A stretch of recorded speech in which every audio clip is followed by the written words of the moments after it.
요즘 밤마다 뒤척이다가 새벽이 밝는 분들 많으시죠? 그런데 이대로 두면 단순한 불면이 아니라 뇌 속 신경망이 끊어지기 시작한다는 사실 알고 계셨나요?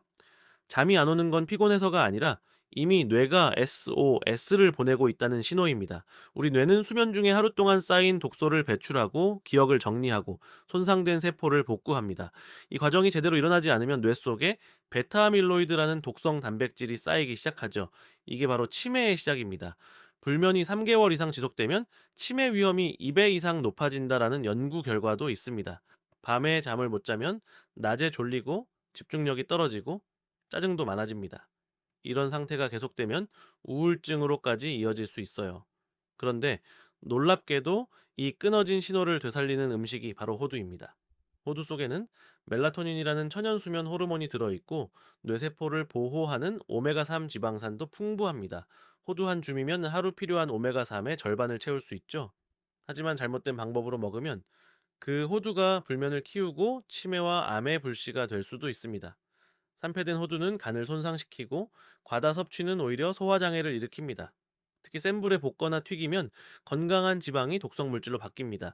오늘 영상 끝까지 보시면 꿀잠을 부르는 호두 두부 크림, 기억력과 언어 능력을 깨우는 호두 시금치볼, 심혈관까지 챙기는 호두 귀리 쿠키, 그리고 호두를 도구로 바꾸지 않게 하는 보관법과 섭취 주의점까지 모두 알게 되실 거예요. 이걸 꼭 아셔야 하는 이유는 이대로 3개월만 지나면 기억력 저하가 되돌릴 수 없게 되기 때문입니다. 뇌세포는 한번 손상되면 재생이 거의 불가능합니다. 지금 이 순간이 가장 중요한 시기예요. 저는 20년간 수면과 노화 영향을 연구해온 김도윤 박사입니다. 그동안 수천 명의 시니어분들을 상담하면서 작은 식습관 변화만으로도 인생이 완전히 달라지는 걸 수없이 봤습니다. 약이나 치료 없이도 충분히 가능합니다. 혹시 최근 밤에 잠 못 이루는 날이 얼마나 되시나요? 일주일에 3일 이상이라면 반드시 이 영상을 끝까지 보셔야 합니다. 댓글로 편하게 나눠주세요. 제 아버지는 72세이신데 몇 년 전부터 새벽 3시면 눈이 번쩍 뜨이곤 했습니다. 낮에는 멍하고 대화도 줄고 예전엔 즐기던 신문 읽기조차 힘들어 하셨죠? 처음엔 그냥 나이 드는 게 이런거려니 했습니다. 주변 어르신들도 다 비슷하다고 하셨으니까요. 아버지도 그러려니 하고 넘어가셨어요. 하지만 점점 상태가 안 좋아지셨습니다. 식사 중에도 멍하니 있고 방금 한 말을 다시 물어보시고 외출도 꺼리기 시작하셨습니다. 친구들 만나는 모임도 자꾸 빠지시더라고요. 집에만 계시니까 말수도 더 줄고 표정도 어두워지셨어요. 어머니는 걱정이 태산이셨습니다. 병원에 가자고 해도 아버지는 괜찮다고만 하셨죠. 나이 들면 다 이렇다고 검사 받아봤자 별것이 없다고 하시면서요. 그때 제가 연구하던 수면과 영양의 상관관계가 떠올랐습니다. 아버지 증상이 전형적인 멜라토닌 결핍 증상이었거든요. 병이 아니라 나이 탓이라 여기셨지만 사실은 뇌 속 멜라토닌이 급격히 줄고 있었던 겁니다. 멜라토닌은 단순히 잠만 재우는 게 아니라 뇌를 보호하고 면역을 조절하는 중요한 호르몬입니다. 60대가 넘어가면 멜라토닌 분비량이 젊었을 때의 절반 이하로 떨어집니다. 그래서 불면이 생기는 거죠. 제가 권한 건 거창한 치료가 아니라 아침마다 호두와 두부를 함께 갈아 드시는 것이었습니다. 처음에 아버지는 반신반의 하셨죠? 이런 게 무슨 소용이 있겠냐고 그냥 약을 먹는 게 낫지 않겠냐고 하셨습니다. 하지만 한 달 정도 지나니까 조금씩 달라지기 시작했습니다. 새벽에 깨는 횟수가 줄었고 낮에 졸음도 덜하다고 하셨어요. 신문도 다시 읽기 시작하셨고요. 2달 뒤에는 완전히 달라지셨습니다. 다시 밤에 숙면을 취하기 시작했고 예전처럼 농담도 건네셨습니다. 친구 모임에도 나가시고 산책도 매일 하시고 얼굴에 생기가 돌았어요. 작은 식습관 하나가 뇌와 마음을 바꿔놓은 겁니다. 지금 생각해보면 정말 아찔합니다. 만약 그때 방치했다면 지금쯤 아버지는 어떻게 되셨을까요? 치매가 진행됐을 수도 있었을 거예요. 혹시 아직 구독과 좋아요를 누르지 않으셨다면 지금 바로 눌러주세요. 이 채널은 여러분의 건강한 노년을 응원합니다. 이 정보가 도움이 되신다면 알림 설정까지 꼭 눌러주시고 주변의 불면으로 힘들어하시는 분들께도 공유해주세요. 여러분의 작은 공유 하나가 누군가의 건강을 지킬 수 있습니다. 오늘 이 영상에서 말씀드릴 내용은 여러분의 수면 관리 방식을 완전히 바꿀 수 있는 중요한 지혜입니다. 끝까지 보시면 왜 호두를 그냥 먹으면 안 되는지, 어떻게 먹어야 약이 되는지 분명히 알게 되실 겁니다. 마지막에 나올 보관법을 모르시면 지금까지의 노력이 의미 없어질 수 있어요. 이렇게 작은 변화만으로도 달라질 수 있습니다. 이제 호두가 불면과 치매를 동시에 막는 이유를 하나씩 짚어보겠습니다. 제 호두는 멜라토닌이 풍부한 몇 안 되는 식물성 식품입니다.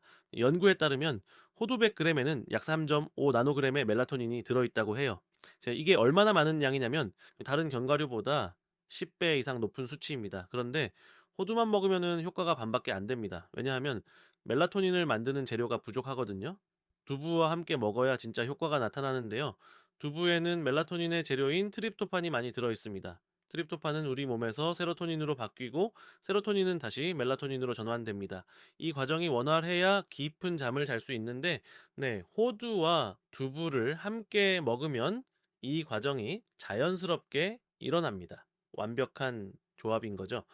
스웨덴 의학 저널 메노포즈에서 발표된 연구를 보면 두부 속 이소플라본을 3개월간 섭취했을 때 수면 중 열감이 57%, 식은땀이 43% 감소했다고 합니다. 특히 갱년기 여성들에게 효과가 뚜렷했어요. 제가 상담했던 64세 박미정님은 갱년기 이후 열감으로 매일 새벽 2시에 깨곤 했습니다. 잠옷을 밤새 두세 번씩 갈아입어야 할 정도였죠. 온몸이 뜨겁고 땀이 비 오듯 쏟아졌대요. 남편분도 덩달아 잠을 설치니까 부부 사이도 껄끄러워지고 우울해지셨대요. 낮에는 피곤해서 아무것도 하기 싫고 짜증만 나더라고 하셨어요. 친구들 만나는 것도 귀찮고요. 호두도 두부 크림을 2주 드신 뒤 한밤에 깨는 횟수가 절반으로 줄었습니다. 한 달 뒤엔 아예 아침까지 푹 주무시게 됐고요. 표정이 밝아지시고 낮에도 활력이 생기셨다고 합니다. 남편분과의 관계도 좋아지셨대요. 만드는 방법은 정말 간단합니다.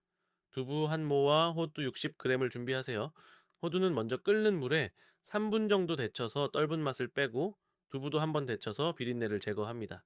그 다음 약불에 호두를 살짝 볶아주세요. 여기서 정말 중요한 게 불 조절입니다. 센 불에 볶으면 호두 속 건강한 지방이 산패돼 독성으로 바뀝니다. 약불에서 5분 정도만 볶으면 고소한 향이 올라옵니다. 식힌 호두와 두부를 믹서에 넣고 꿀 한 스푼, 레몬즙 반 스푼을 넣어 곱게 갈아주세요. 크림처럼 부드러운 질감이 되면 완성입니다.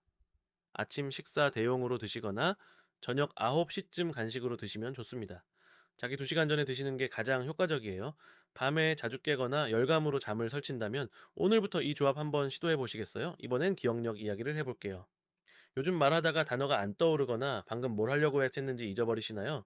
사람 이름이 생각 안 나거나 약속 시간을 깜빡하시나요? 이건 단순한 노화가 아니라 뇌세포 연결망이 약해지고 있다는 신호입니다. 우리 뇌에는 약 1000억 개의 신경세포가 있고 이 세포들이 서로 연결되어 정보를 주고받습니다. 나이가 들면 이 연결망이 약해지면서 기억력이 떨어지는 거죠. 호두 속 알파리놀렌산은 뇌세포 사이의 연결망을 복원하는 놀라운 능력이 있습니다. 여기에 시금치 속 엽산을 더하면 효과가 배가 됩니다. 엽산은 혈관 속 독성 물질인 호모시스테인을 줄여주거든요. 호모시스테인이 높으면 혈관이 손상되고 뇌로 가는 혈류가 막힙니다. 그러면 기억력이 떨어지고 치매 위험도 높아지죠. 엽산이 이 악순환을 끊어주는 겁니다. 엽산 하나로 호모시스테인 수치를 30%까지 낮출 수 있다는 연구도 있어요. 일본 도쿠 대학에서 65세에서 80세 노인 120명을 대상으로 연구한 결과가 있습니다. 알파리놀렌산을 12주간 섭취하게 했을 때 언어 구사력이 뚜렷하게 향상됐다고 해요. 특히 대화 중 단어 찾기 능력이 개선됐습니다. 71세 이재훈님은 대화 중 단어가 자주 막히곤 했습니다. 제 손주들 이름도 헷갈리고 친구들 만나도 말이 잘 안 나와서 모임에 나가기가 두려웠다고 하세요. 네, 말하다가 막히면 창피하고 자존감도 많이 떨어지셨죠. 심지어 가족들이 치매 검사를 받아보라고 권할 정도였습니다. 본인도 혹시 치매가 시작된 건 아닌가 불안하셨대요. 밤에 잠도 잘 안 오고 우울한 날이 많아졌다고 하셨어요. 호두, 시금치볼을 꾸준히 드신 지 한 달쯤 지나니까 조금씩 달라지기 시작했습니다. 대화가 자연스러워지고 이제 책도 다시 읽기 시작하셨어요. 석 달 뒤엔 다시 네, 독서 모임에 참여할 만큼 자신감을 되찾으셨습니다. 만드는 법 알려드릴게요. 시금치 80g을 깨끗이 씻어서 끓는 물에 30초만 데칩니다. 30초 이상 데치면 비타민이 파괴되니까 시간을 꼭 지켜주세요. 타이머를 맞춰놓고 하시는 게 좋아요. 찬물에 헹궈서 물기를 꼭 짜줍니다. 호두 15g은 끓는 물에 데쳐서 속껍질을 벗기고 잘게 다집니다. 현미밥 한 공기에 데친 시금치, 다진 호두, 참기름 한 스푼, 소금 약간을 넣고 골고루 섞어주세요. 주먹밥처럼 동그랗게 빚으면 완성입니다. 김가루나 깨를 뿌려도 좋고요. 아침이나 점심에 두세 개씩 드시면 하루 필요한 엽산과 오메가3를 충분히 채울 수 있습니다. 냉장 보관하면 이틀까지 드실 수 있어요. 혹시 요즘 단어가 잘 떠오르지 않거나 말이 막히는 느낌 있으신가요? 그렇다면 이 호두 시금치볼을 꼭 드셨으면 전 좋겠습니다. 마지막으로 면역과 심혈관 이야기입니다. 나이 들면서 가장 무서운 게 심근경색이나 뇌졸중이죠. 이런 혈관 질환은 전조 증상 없이 갑자기 찾아옵니다. 그래서 예방이 정말 중요해요. 귀리에 들어있는 베타글루칸은 면역세포를 활성화시키고 나쁜 콜레스테롤을 흡착해서 배출시킵니다. 여기에 호두에 오메가3이 더해지면 혈관이 깨끗해지고 염증도 줄어듭니다. 혈관이 깨끗해지면 심장도 건강해지고 뇌졸중 위험도 낮아지죠. 미국 식품의약국에서도 호두의 불포화 지방이 심혈관 건강에 도움을 준다는 기능성을 공식 인정했습니다. 하루 한 줌의 호두가 심장마비 위험을 30% 낮춘다는 연구 결과도 있습니다. 정말 놀라운 효과죠. 69세 김순자님은 건강검진에서 콜레스테롤 수치가 높게 나와서 걱정이 많으셨습니다. 총 콜레스테롤이 240, 나쁜 콜레스테롤이 160이었거든요. 의사 선생님이 이 약을 먹어야 한다라고 하셨대요. 하지만 약 먹는 게 두려우셨습니다. 평생 약을 먹어야 한다라는 게 부담스러우셨죠? 그래서 제게 상담을 오셨어요. 호두 오트밀 쿠키를 아침 대용으로 드시라고 권했습니다. 석 달 뒤 재검사에서 총 콜레스테롤이 240에서 200으로 나쁜 콜레스테롤은 160에서 130으로 떨어졌습니다. 약 없이 식습관만으로 개선된 거죠. 의사 선생님도 깜짝 놀라셨대요. 만드는 법은 이렇습니다. 잘 익은 바나나 한 개를 포크로 으깨서 페이스트로 만듭니다. 오트밀 50g, 잘게 부순 호두 40g을 넣고 골고루 섞어주세요. 계피가루 반 스푼, 꿀 한 스푼을 넣으면 단맛과 향이 좋아집니다. 반죽을 둥글게 빚어서 에어프라이어 팬에 올리고 180대에서 8분 굽습니다. 뒤집어서 3분 더 구우면 완성입니다. 오븐이 있으면 170대에서 15분 구워도 됩니다. 바삭하게 굽는다고 온도를 너무 높이거나 오래 구우면 호두 속 지방이 산화되니까 주의하세요. 겉은 바삭하고 속은 촉촉한 게 완성의 포인트예요. 아침마다 피곤하고 단 게 당긴다면 이 쿠키로 바꿔보실래요? 포만감도 오래 가고 영양도 완벽합니다. 하루를 시작하는 에너지를 확실히 채울 수 있어요. 혹시 이 세 가지 조합 중 하나라도 드셔보신 분 계신가요? 어떤 변화가 있었는지 댓글로 꼭 들려주세요. 여러분의 경험이 다른 분들께 큰 도움이 됩니다. 그런데 아무리 좋은 호두라도 잘못 보관하면 독이 될 수 있습니다. 이제 호두의 숨은 위험과 보관법을 꼭 짚어보겠습니다. 그 껍질을 깐 호두는 공기와 습기에 노출되면 산패가 빠르게 진행됩니다.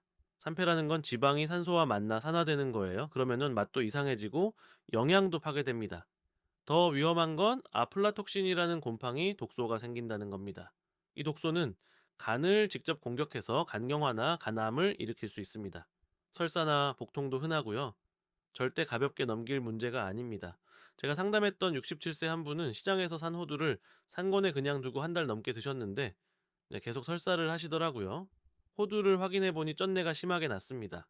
바로 산패된 거였죠. 다행히 큰 문제는 없었지만 정말 위험한 상황이었어요. 호두는 반드시 밀폐 용기에 담아 냉장 보관하세요. 장기 보관할 거라면 냉동실에 넣으면 6개월에서 1년도 보관할 수 있습니다. 냉동해도 영양은 그대로니까 걱정 안 하셔도 됩니다. 먹을 때 꺼내서 자연 해동하면 돼요. 혹시 지금 드시고 있는 호두 쩐내가 나지는 않나요? 입에 넣었을 때 씁쓸하거나 목에 걸리는 느낌이 든다면 바로 버리셔야 합니다. 아깝다고 먹다간 큰 병 납니다. 호두를 살 때도 주의가 필요합니다. 마트에서 파는 포장된 호두보다 시장에서 파는 깐 호두가 더 위험할 수 있어요. 언제 깠는지 어떻게 보관했는지 알 수 없거든요. 가능하면 제 껍질째 파시거나 신뢰할 수 있는 브랜드 제품을 구매하세요. 껍질째 호두를 고르실 때는 흔들어 보세요. 속에서 소리가 나면 말라서 영양이 빠진 겁니다. 묵직하고 소리가 안 나는 게 신선한 호두예요. 껍질 색도 확인하세요. 너무 검거나 얼룩이 있으면 곰팡이가 생긴 거니까 피하셔야 합니다. 호두는 100g당 약 580칼로리로 열량이 정말 높습니다. 밥 한 공기가 300칼로리니까 밥보다 훨씬 많아요. 그래서 무작정 많이 먹으면은 살이 찌고 소화도 안 됩니다. 하루 적정량은 한 줌, 그러니까 약 28g입니다. 제 통호두로 치면은 6개에서 7개 정도예요. 이제 이 정도면은 오메가3도 충분하고 칼로리도 적당합니다. 예, 더 먹는다고 효과가 더 좋은 게 절대 아닙니다. 오후 3시쯤 간식으로 드시거나 저녁 식사 30분 전에 드시면 좋습니다. 식사 직후에 드시면 소화에 부담이 되니까 피하세요. 공복에 드시는 것도 좋지만 위가 약하신 분은 피하는 게 좋아요. 혹시 몸에 좋다는 이유로 하루에 한 봉지씩 드신 적 있으신가요?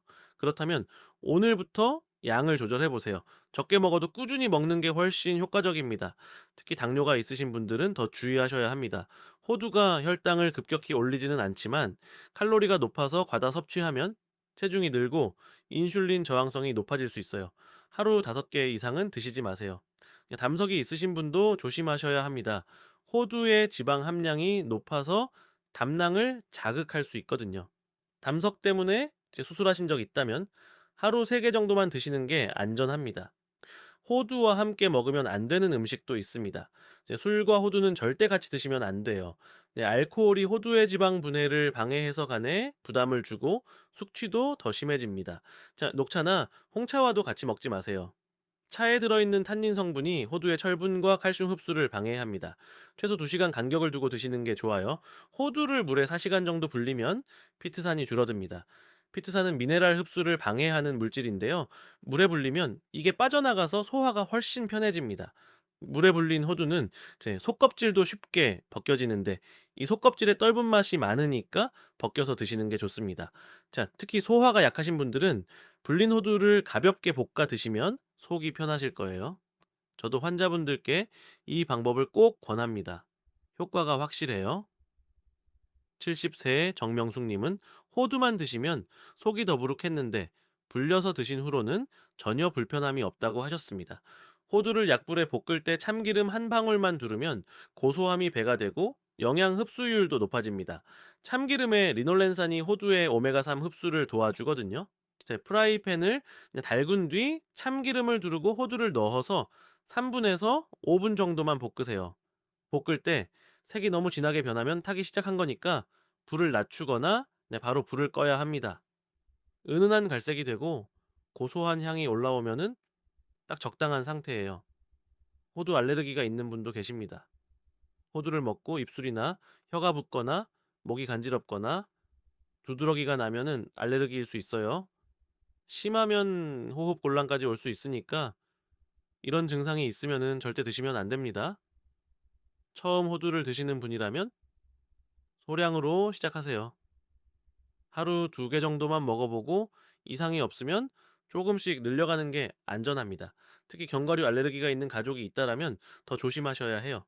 아침에 드실 때와 저녁에 드실 때 효과가 조금 다릅니다. 아침에 드시면 하루 종일 뇌가 활발하게 움직이고 집중력이 좋아져요. 저녁에 드시면 수면의 질이 좋아지고 다음날 아침 컨디션이 좋습니다. 목적에 따라 시간을 조절하시면 더 효과적이에요. 기억력과 집중력이 필요하면 아침 식사 때, 불면과 숙면이 필요하면 저녁 9시쯤 드세요. 이제 오늘 이야기 정리해 보겠습니다. 오늘 내용의 핵심은 분명합니다. 호두는 천연 수면제이자 브레인푸드지만 잘못 먹으면 독이 됩니다. 그동안 많이 먹을수록 좋다는 상식은 틀렸습니다. 이제부터는 언제, 어떻게, 무엇과 함께 먹느냐가 진짜 건강을 좌우합니다. 호두에 두부를 더하면 불면이 사라지고 시금치를 더하면 기억력이 또렷해집니다. 귀리와 함께 먹으면 면역이 살아나 암과 심혈관 질환을 동시에 막을 수 있습니다. 하지만 산패된 호두나 과다 섭취는 오히려 간과 장을 해칩니다. 냉장 보관 안 한 호두, 쩐내 나는 호두는 당장 버리세요. 오늘부터는 단 한 줌, 약불에 볶은 호두를 두부나 시금치, 귀리와 함께 드세요. 오늘 밤부터 달라지는 숙면과 내일 아침에 맑은 머리를 직접 느껴보시길 바랍니다. 오늘 영상이 도움이 되셨다면 좋아요와 구독, 알림 설정까지 꼭 부탁드립니다. 그리고 이런 건강 정보를 더 많은 분들이 알 수 있도록 가족, 친구들께 공유해 주세요. 여러분의 공유가 누군가의 삶을 바꿀 수 있습니다. 자, 다음 영상에서는 치매를 늦추는 아침 식사 조합 3가지를 알려드리겠습니다. 여러분은 요즘 호두 어떻게 드시고 계신가요? 효과를 보셨다면 댓글로 경험 나눠주시면 정말 감사하겠습니다.